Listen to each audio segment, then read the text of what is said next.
cosmo guarda mistérios que há séculos a humanidade deseja desvendar. A corrida espacial permitiu aproximar os homens de galáxias distantes, descobrindo inúmeros mistérios.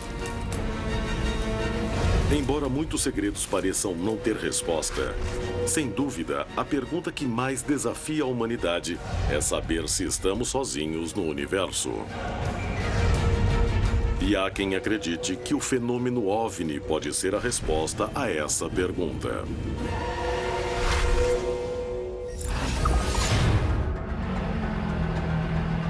No vulcão Iztaccíhuatl, no México, um grupo fazia vigília em uma região de muitas ocorrências, em busca de evidências de OVNIs.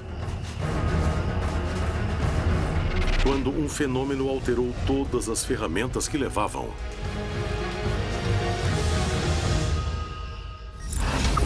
Em Buenos Aires, na Argentina, um pesquisador tentará determinar se o registro de um vídeo de fenômeno OVNI possui explicação plausível. No Brasil, em Minas Gerais, o famoso cantor Yacir Chediak teve uma experiência que até hoje não consegue explicar.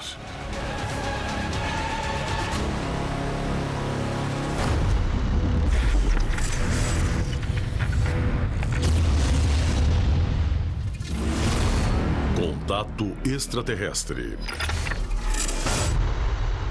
Luzes estranhas.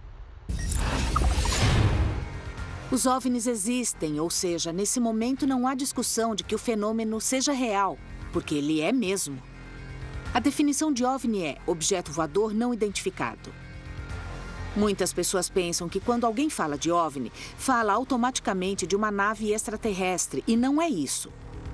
O OVNI é precisamente um objeto voador que não foi identificado. É claro que existem pessoas no mundo que falam que essas coisas não acontecem, que não tem fenômeno OVNI. Mas o fenômeno OVNI já está comprovado. O governo francês já falou isso e outros, que é um fenômeno real com carga magnética alta e que não pode ser atribuído a fantasias nem confusões. Qual a possível explicação de um OVNI? A teoria obviamente mais conhecida é de que são naves ou tecnologia não humana. A existência do fenômeno OVNI parece muito bem estabelecida, até mesmo entre cientistas. Ainda assim, não significa que exista um consenso sobre o que há por trás dessas manifestações, nem qual seja sua verdadeira natureza. Os céticos adoram falar que os OVNIs não são alienígenas. Descrevem facilmente como um satélite, um planeta ou uma lua. Eles falam qualquer coisa, menos alienígena. Olha, na verdade, a ridicularização da ufologia, eu acho que Schopenhauer estava certo. Toda verdade no início, ela é negada. Depois ela é ridicularizada, para finalmente ser aceita como óbvia. A ufologia foi negada. Negou-se, negou-se. Agora ela está sendo ridicularizada. O problema é que eles não focam nos casos que são bons e interessantes. Eles simplesmente têm a opinião de que os OVNIs não são alienígenas, que eles não existem ou que, se existem, não estariam por aqui porque nunca foram vistos. Mas eles nunca pararam para sentar e analisar os casos interessantes. O que se esconde por trás do fenômeno OVNI? Seriam fenômenos da natureza para os quais ainda não temos explicação? Ou realmente se trata de tecnologia não humana? Descobrir o que se esconde por trás das histórias que diariamente são contadas no continente pode ser a chave para resolver esse mistério. Em 12 de dezembro de 2012, Arturo Sarabia, acompanhado de uma equipe de resgate e pesquisadores do fenômeno OVNI, resolveram subir o vulcão Iztaccíhuatl para estudar uma das áreas com mais ocorrências de aparições na região. A equipe tinha que subir mais de 4.000 metros. O frio e a falta de oxigênio seriam seus maiores inimigos. E eles avançavam sem saber que enfrentariam uma aventura para a qual não estavam preparados. Naquele dia, a gente tinha decidido ir para fazer um monitoramento do Iztaccíhuatl e ver qualquer outro objeto que a gente conseguisse captar. Marco Antônio Rodrigues tinha filmado um cilindro enorme sobre o vulcão na região da Cachoeira Congelada. Naquela ocasião, fomos acompanhados por membros da equipe de resgate de San Rafael, que são treinados para fazer trabalhos de resgate em montanhas grandes. Começamos a subir já bem tarde. A caminhada foi muito desgastante demais. Após 2 horas de caminhada, o grupo chegou ao ponto onde instalariam o acampamento. Mas logo o frio se tornaria a menor das preocupações. A gente começou a procurar lenha, troncos, qualquer coisa para a gente fazer uma fogueira. Montamos o acampamento e depois de 15 minutos, as barracas estavam parecendo iglus, ficaram totalmente cobertas de gelo e neve. A gente colocou um pouco de água para esquentar, para fazer um café. O frio era impiedoso e todos ficaram próximos à fogueira. Mas o calor do fogo não iria protegê-los do que estava prestes a acontecer. Começamos a ver luzes similares às de uma lanterna muito forte. Chegamos a pensar que fossem alpinistas ou pessoas acampando por lá. Achamos aquilo muito estranho, porque não era uma região turística àquela hora da noite. Embora ninguém tenha falado nada, todos sentiam que havia algo estranho nas luzes presentes perto do local.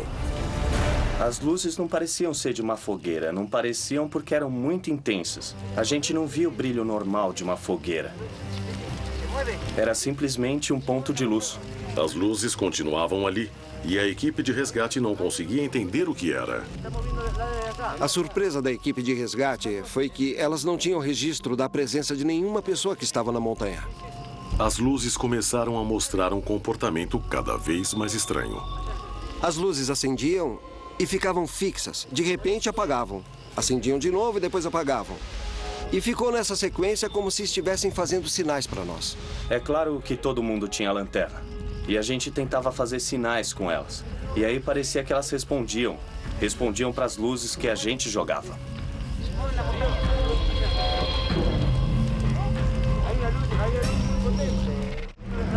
Como as luzes continuavam, todos quiseram ir ver do que se tratava. Fomos até lá com as lanternas, com as câmeras infravermelhas, para ver onde estávamos pisando. Até que, 1 hora, quando chegamos mais perto, as luzes que até então eram brancas, de repente ficaram vermelhas de um tom muito forte. Decididos a descobrir do que se tratava o fato estranho, um grupo se aproximou ainda mais do local de onde as luzes emanavam. Quando nos aproximamos, as luzes se apagaram totalmente e não vimos mais absolutamente nada. Então a gente se dividiu em 2 grupos para cercar aquilo. E se alguém se perdesse, ela poderia ser encontrada no caminho. Eles pensavam que assim conseguiriam localizar o que causava as luzes.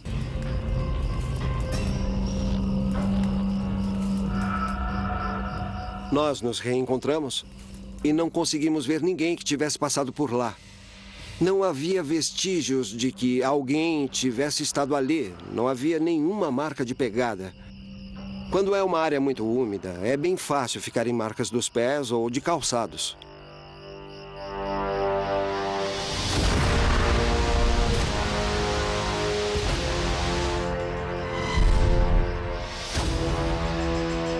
Era impossível que alguém conseguisse se esconder ali, porque usamos o infravermelho das câmeras para ver com mais claridade e também as lanternas. Então o que era aquilo? De onde vinham aquelas luzes? Sem nenhuma possibilidade de responder à pergunta, os homens resolveram retornar ao acampamento. A única coisa que queríamos era nos proteger do frio, porque estava fazendo uma temperatura tão baixa que a água que levamos para tomar até congelou. Preocupados em se proteger do frio, ninguém percebeu nada estranho no local, embora algo incomum estivesse começando a acontecer.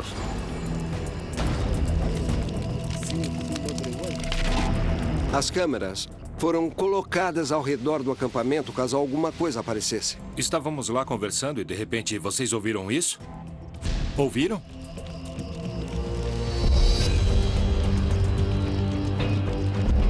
A gente começou a escutar uns barulhos que pareciam de tambores.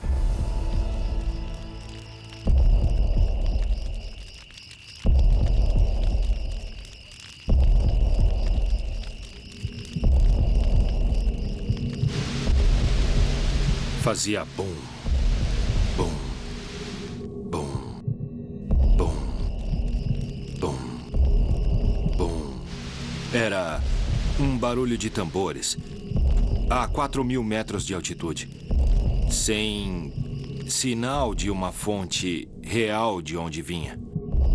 A fonte do barulho não tinha explicação. De um lado, havia o paredão da montanha. E do outro, a área examinada minutos antes, onde já sabiam que não havia ninguém. Os sons ficavam cada vez mais altos. E, ao mesmo tempo, um estranho fenômeno físico aconteceu.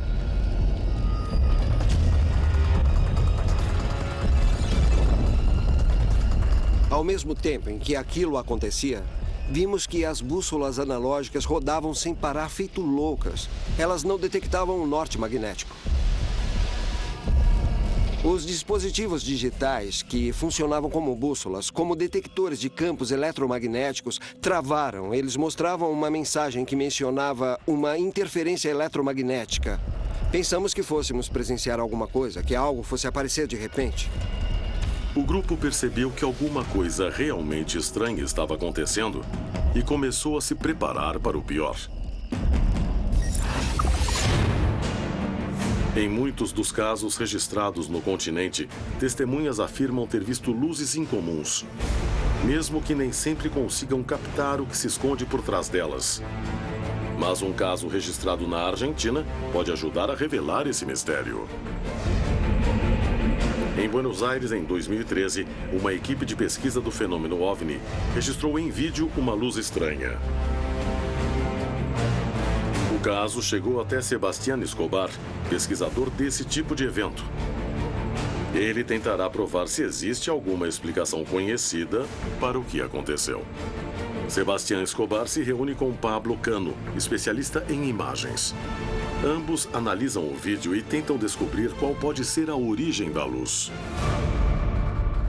E o que mais chama a sua atenção nessa imagem registrada? Bom, na verdade, nós podemos ver que o centro dessa luz é branco, ou seja, é muito forte. Então está saturando a imagem, por mais que esteja longe e se afaste. A luz é muito potente, não é uma luz fria, é uma luz com muito brilho. Mas, de toda forma, é uma imagem estranha, não estou acostumado a esse tipo de imagem. E é possível descartarmos a presença de alguma aeronave convencional, helicóptero ou avião? Normalmente, aviões ou helicópteros possuem pontos de referência, que são as luzes que piscam, que fazem assim e geralmente, quando são visíveis, ficam aqui na lateral.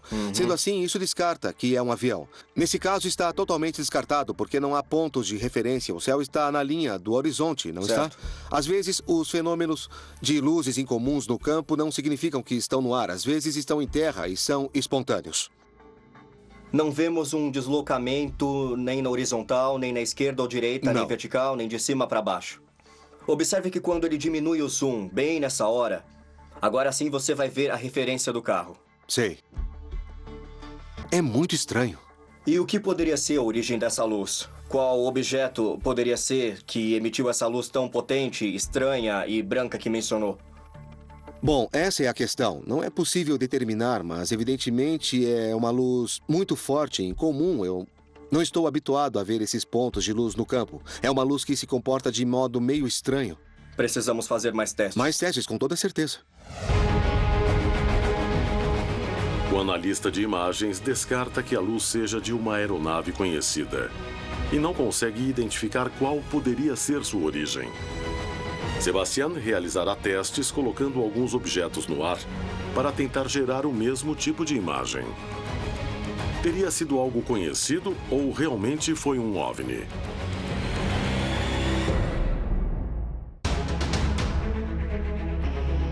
No vulcão Iztaccíhuatl, no México, um grupo de homens realizava uma vigília quando avistou uma luz incomum.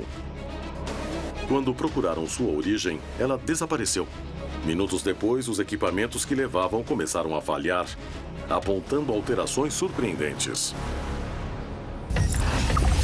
Na Argentina, um pesquisador analisa um vídeo com um suposto OVNI e realiza testes no ar com diversas luzes para decifrar qual a natureza do objeto gravado. Em Minas Gerais, o famoso artista brasileiro Yassir Shediac e sua namorada se deparam com uma luz incomum e muito forte. Surpreendentemente, ele consegue ver o objeto que a emite.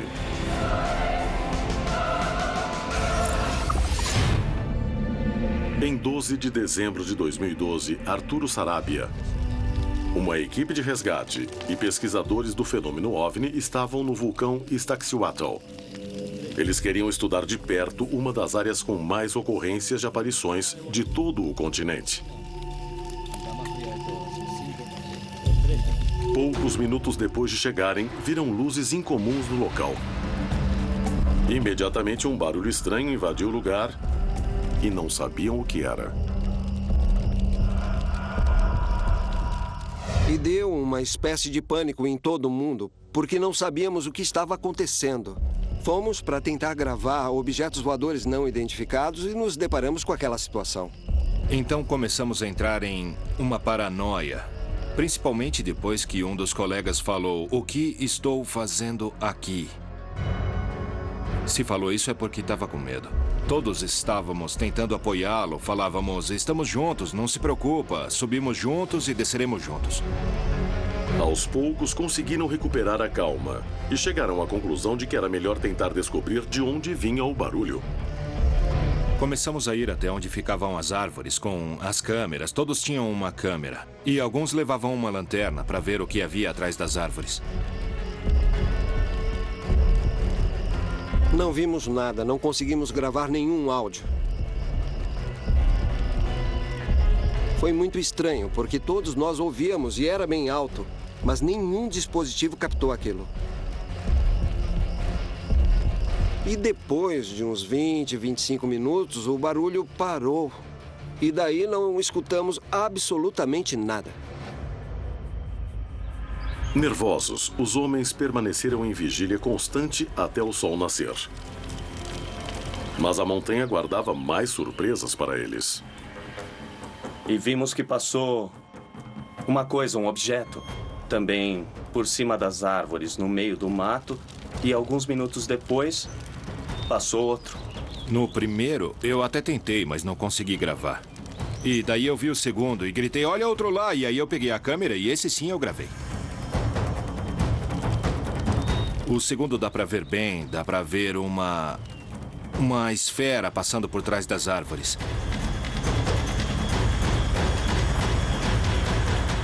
Até que ele entrou em uma nuvem e não o vimos mais. Depois de registrar os OVNIs, o grupo decidiu que era hora de voltar. A vigília tinha dado resultados incríveis. A gente se preparou para andar porque, para conseguir descer daquele lugar onde a gente estava, ia levar aproximadamente umas 6 ou 7 horas de caminhada. A experiência não foi em vão. Nessa noite, Arturo Sarabia e seus amigos encontraram muito mais do que esperavam ver. Não conseguimos explicar o que foi. Tentamos procurar explicações a respeito do que poderia ser aquilo, mas não conseguimos encontrar uma explicação lógica para o que aconteceu.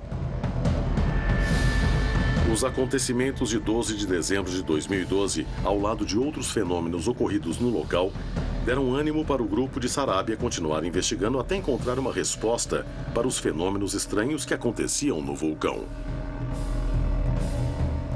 Na verdade, tem muita coisa estranha acontecendo naquele vulcão. Nós vamos voltar e continuar documentando tudo na medida do possível.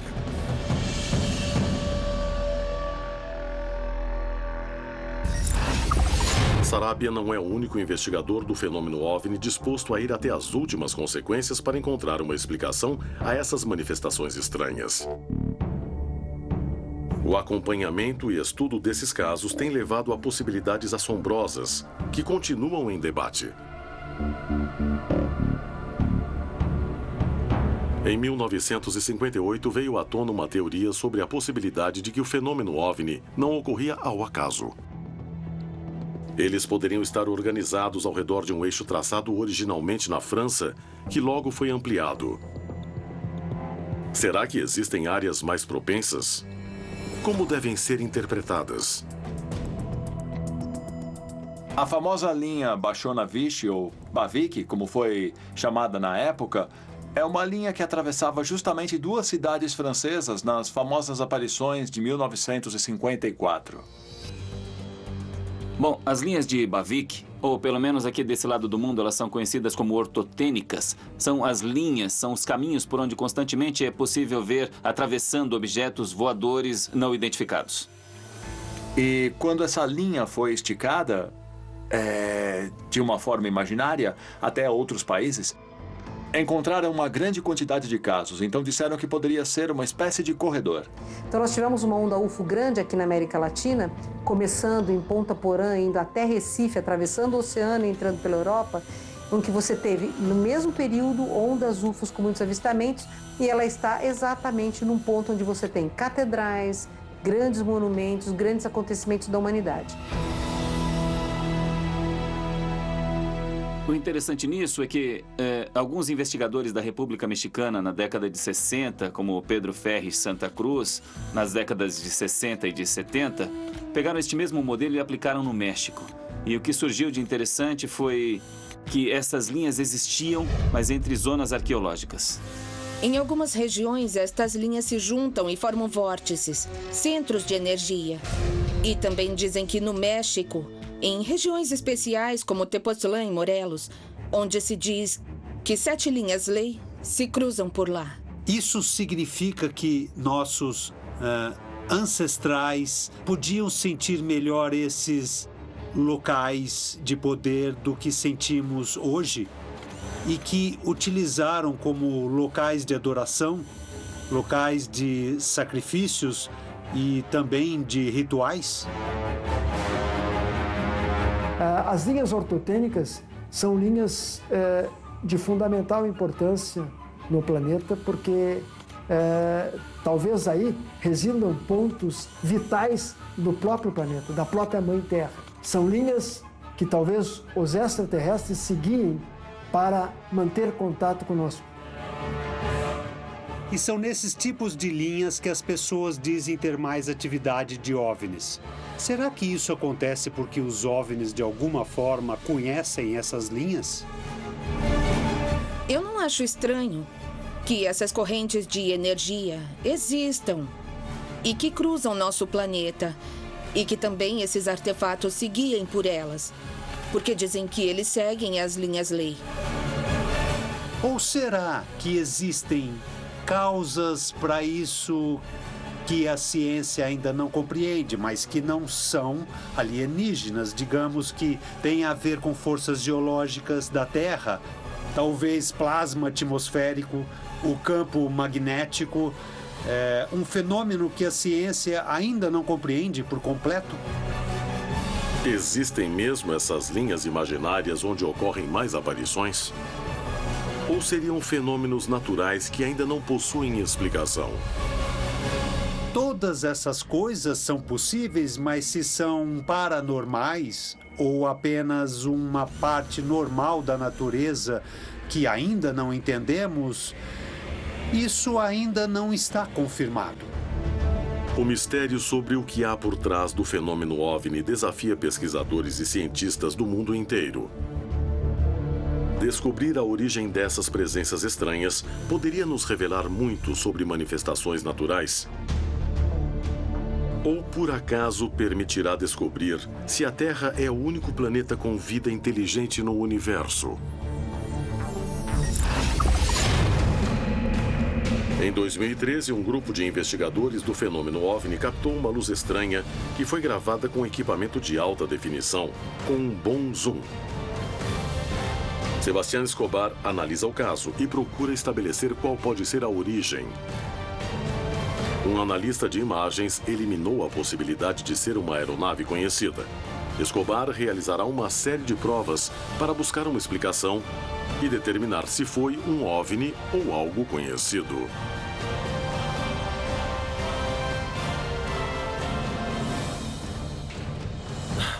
Então nesse lugar, Sebastián, é aqui. Eu acho melhor irmos para lá para vermos melhor, não é? Bom, então vamos ver nessa. tudo melhor. Vamos. Basicamente, Este é o local da incidência dos fenômenos. Toda a área que vemos ali. E você acha que foi mais ou menos a qual distância? Uns 500 metros para dentro do mato, mais ou menos. E o que exatamente vocês viram? Bom, no começo era uma luz potente, não é? E depois ficou parecendo um cacho que soltava luzes pequenas do lado de cima e começamos a filmar com a câmera de visão noturna. E na hora percebi que era um fenômeno, porque era uma luz com uma potência e com um movimento muito particular. E o que acha que viram?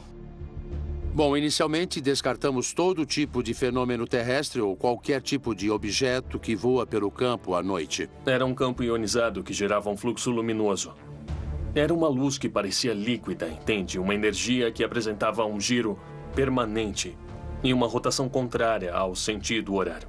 Nesse caso, houve uma interação com o objeto, certo? Por quê? Porque quando a gente, num grupo de 2 pessoas com o Pablo, começamos a investigar o fenômeno, aconteceu o que já vimos em outras investigações. O fenômeno perdeu visibilidade. Entendo. E quando voltamos ao local de antes, o fenômeno voltava a aparecer. Perfeito. Além disso, a uma distância próxima, havia outra luz. Quando a vi na câmera, na hora notei que era uma coisa anômala. E neste caso específico, por que descartaria, se é que vocês descartaram outro tipo de fenômenos explicáveis ou naturais? Isso ainda está em estudo.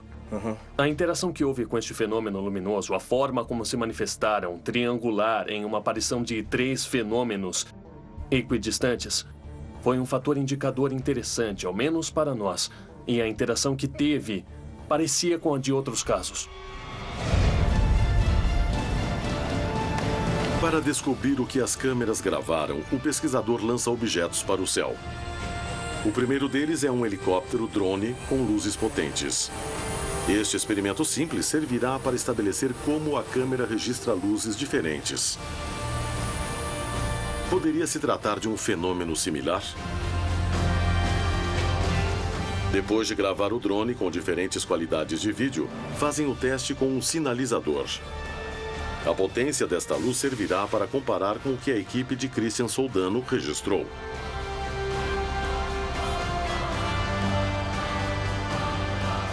Uma análise exaustiva irá comparar as imagens captadas no teste com as originais. Existirá alguma similaridade? Em Minas Gerais, o famoso artista brasileiro Yassir Chediak e sua namorada veem uma luz forte que se aproximou deles. Apesar do medo, Yassir se projeta para fora do carro e consegue ver um objeto espantoso. Em 2013, Soldano e Nobile viram e gravaram um OVNI durante uma vigília. Sebastián Escobar, especialista no assunto, observou o vídeo com um analista de imagens. Os dois concluíram que não era uma aeronave conhecida. Escobar foi até o lugar onde a estranha luz foi vista com as testemunhas e realizou alguns testes. Escobar e o especialista em imagens vão analisar e comparar as imagens originais com as que acabaram de fazer.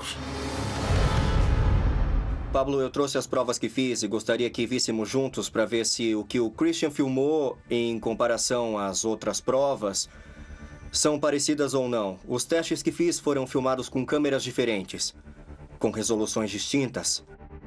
Vamos começar vendo as que temos em menor resolução. E depois seguimos para as outras imagens até chegar na melhor resolução. Tudo bem. Pode ser? Sim, sim. Aqui dá para ver 2 fontes de luz, ainda assim em baixa resolução. E mais próxima, a temperatura de cor de fonte de luz é mais amarelada. A origem de luz que vemos aqui claramente são 4 ou 5 fontes de luz com uma luz que pisca. Isso já é diferente. E de longe também muda, tá vendo? É totalmente branca. Vamos colocar o fotograma. Vemos perfeitamente que são 4 fontes de luz estáveis e uma pisca. Poderia suspeitar de um avião, por exemplo. Claramente não tem nada a ver com a de antes. Aqui dá para ver perfeitamente, até dá para perceber que é um drone. Esse é o teste que fizemos com o sinalizador. O que pode coincidir com a de Christian é que, obviamente, a fonte de luz é muito poderosa, muito potente, porque tem pólvora. Entendi. É muito forte, então coincide que é um ponto de luz brilhante. Pablo, o que pode me dizer a respeito da luminosidade que existe ao redor do objeto, ou seja, a mistura com a luz em volta em comparação ao vídeo do Christian? Claro, e neste caso, olha como fica. Se ilumina muito com a pólvora. E é a fumaça da pólvora, como nós podemos ver. Entendi. Tudo isso que tem em volta é fumaça criada pela pólvora do sinalizador. Então, quando aceso, cria essa fumaça, essa neblina. Coisa que não tem no vídeo do Christian. E depois de ter feito e analisado todas as provas, eu concluo que o que conseguimos recriar com os elementos naturais não tem nada a ver com o vídeo que o Christian mandou. Com relação ao vídeo do Christian, eu não poderia afirmar que se trata de um OVNI, mas também não poderia descartar a hipótese. Sebastián conseguiu provar que a luz gravada pela equipe de investigação de Christian Soldano não foi causada por uma aeronave conhecida, nem por nada que ele lançou ao alto. E que não se parece com nada conhecido. Mas teria sido um OVNI? E se fosse, qual seria a sua origem? O continente guarda milhares de histórias parecidas com a de Christian Soldano. Luzes estranhas que surgem no céu, cuja origem permanece um mistério. No entanto, algumas testemunhas afirmam ter conseguido ver os objetos por trás delas. Uma história ocorrida no Brasil revela as chaves para começar a compreender essas manifestações estranhas. Em uma noite de fevereiro de 1995, o conhecido artista brasileiro Yacir Shediac estava com sua namorada quando começaram a viver uma experiência que até hoje não tem explicação. O que devia ser uma viagem de prazer logo ia se tornar uma experiência inexplicável. Os dois seguiam em um carro, procurando se afastar dos barulhos da cidade e a caminho de uma noite romântica no campo. Eu estava com uma namorada minha, né? A gente estava na cidade de Três Corações, em Minas Gerais, no sul de Minas Gerais, e a gente queria namorar, dar uns beijos, aquelas coisas normais. Como eu conhecia bem a região, meu pai tem um sítio, eu fui com ela, peguei o carro e fomos para essa região do sítio, porque ali era um lugar que não passava gente, a gente descia do carro, tomava um vinho, ficava vendo estrela, falando, conversando, namorando e tudo mais. Então a gente foi para um lugar que eu sabia que tinha uma estradinha, porque era pertinho do sítio do meu pai, que tinha uma estradinha que algum proprietário fechou, fez uma cerca. Então eu parava ali e ali não ia passar ninguém.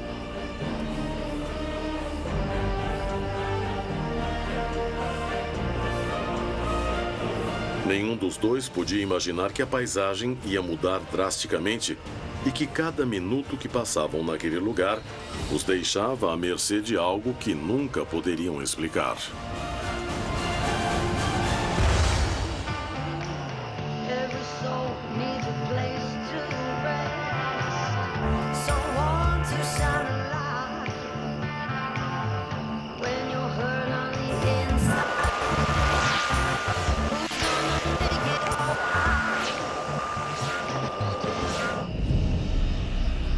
Sem explicação, o rádio começou a falhar, mas eles não deram muita importância.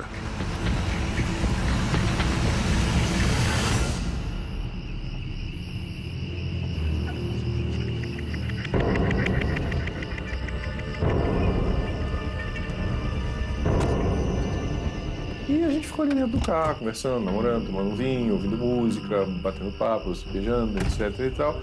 Eu estava numa estrada muito estreita e já estava crescendo grama nessa estrada também. Então, quer dizer, é um lugar realmente que não passava absolutamente ninguém.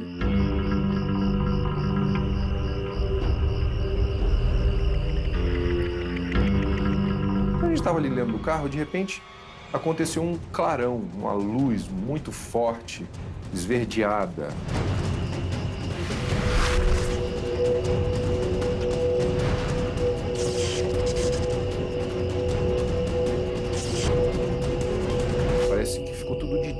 Clareou tudo. Você imagina como se fosse um helicóptero com uma luz voltada para nós, né? Mas não era uma luz voltada para nós, o objeto tinha luz. Era uma luz que estava difusa, ela ia para outra. Yassir não podia acreditar no que via e, quando seus olhos se acostumaram ao brilho forte, conseguiu ver o objeto que a emitia. Estava passando em cima do carro, numa velocidade muito lenta, um objeto enorme, muito grande.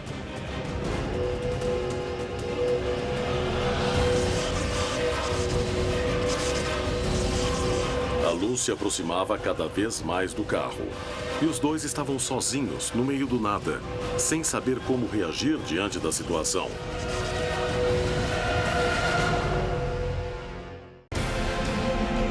Em uma noite de fevereiro de 1995, o conhecido artista brasileiro Yassir Shediac estava com sua namorada no meio do campo.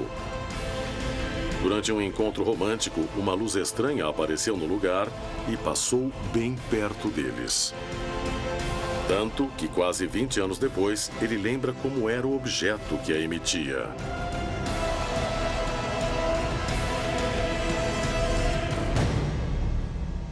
Eu vi ele de baixo, bem de baixo. Eu estava muito embaixo. Eu posso dizer que ele estava a 30 metros de altura, assim, mais ou menos acima do ponto que eu estava. Então eu vi muito próximo. Ele era simplesmente circular, muito grande. Para o ponto que eu estava, ele cobriu. Quando ele passou, foi uma coisa muito grande, um disco, né? E embaixo eu não conseguia visualizar metal, essas coisas eu não conseguia visualizar. Mas como ele era muito redondo, o formato ficou bem claro. Embaixo ele ficava soltando faíscas, como se fossem coisas elétricas. E ele fazia um barulho muito alto, de eletricidade estática. Ele passou assim, lentamente, em cima do carro. É claro que nessa hora eu tomei um susto muito grande. Eu sempre achei interessante, quero ver alguma coisa desse tipo, mas na hora que você vê de fato tão próximo, assim, tão perto de você, acabou sendo uma coisa meio estranha, meio pavoroso. Sabia o que era aquilo. Se aproximava cada vez mais. A possibilidade de acontecer alguma coisa causou uma crise de nervos na namorada de Yassir.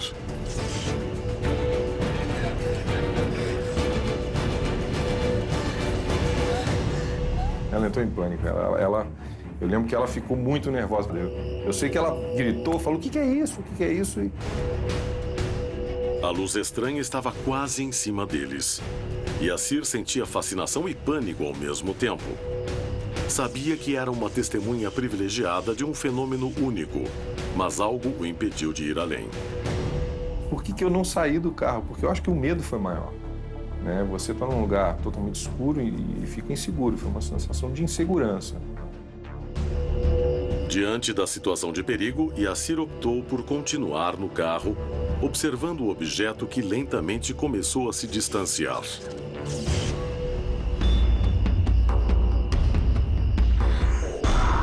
E ele passou. E pronto. Acabou. A gente ficou com um clima de medo ali dentro do carro. A tensão mesmo, a tensão meio que... como tudo foi tão próximo, tão rápido e tão estranho e desconhecido, a gente ficou numa situação de tensão. Eu fiquei tremendo na hora. Eu nem liguei o carro, eu fiquei... Aí a gente parou ali 5 minutos para recompor a energia, né? Para recompor a calma. Eu só liguei o carro na hora que eu estava mais calmo. Eu liguei para ir embora dali, pelo amor de Deus, eu quero sair dali.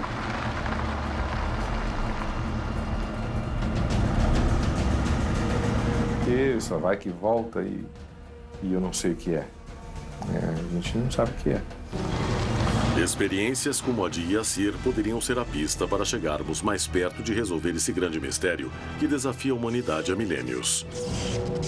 Estamos sozinhos no universo?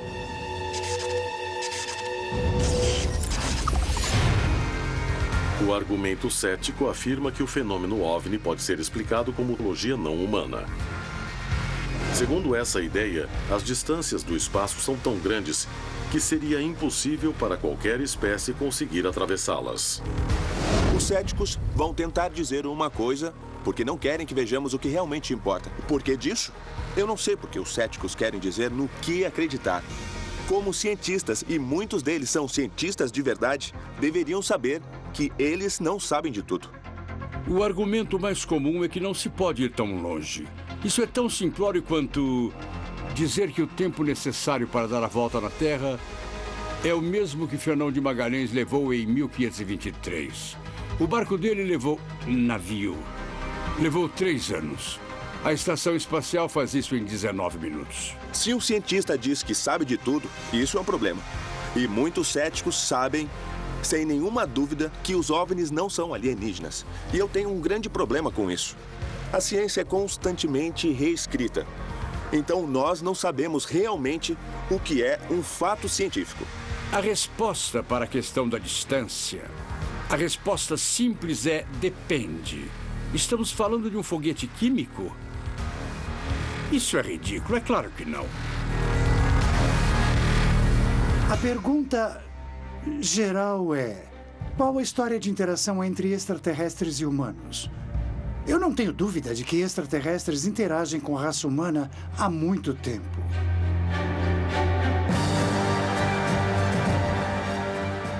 Sempre achei que as pessoas que dizem que a distância é impossível não pesquisaram muito bem. A fusão nuclear pode fazer isso. E só para explicar o que isso significa, a maioria das reações químicas, como ligar o carro, acender um fósforo, tanto faz, envolvem poucos eletronvolts por reação, menos de 20. A reação de uma fusão, se for esperto o bastante para realizá-la, libera a energia de 18 milhões de eletronvolts. Então, sim, pode usar isso numa bicicleta, mas pode usar em sistemas de performance melhor. Einstein, considerado um dos cientistas mais inteligentes, ele já errou, e isso foi comprovado. Conforme aprendemos mais, nós vamos avançando. E eu acho que os céticos precisam perceber isso sobre o fenômeno OVNI. Não querem que acreditem que é alienígena, mas há uma possibilidade de ser.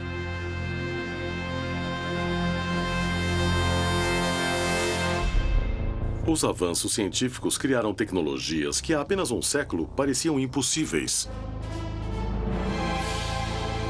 A época atual exige que dia após dia o homem viva rodeado de mais capacidade tecnológica que em toda a história prévia da humanidade. Seria mesmo um salto tecnológico que nos impede de percorrer enormes distâncias em menos tempo? Existe uma civilização mais avançada que a nossa que já conseguiu? Ou o homem vê o fenômeno OVNI como uma fantasia de ficção científica? O continente guarda milhares de histórias que podem ser a chave para compreender melhor este fenômeno. E é hora de ir atrás delas.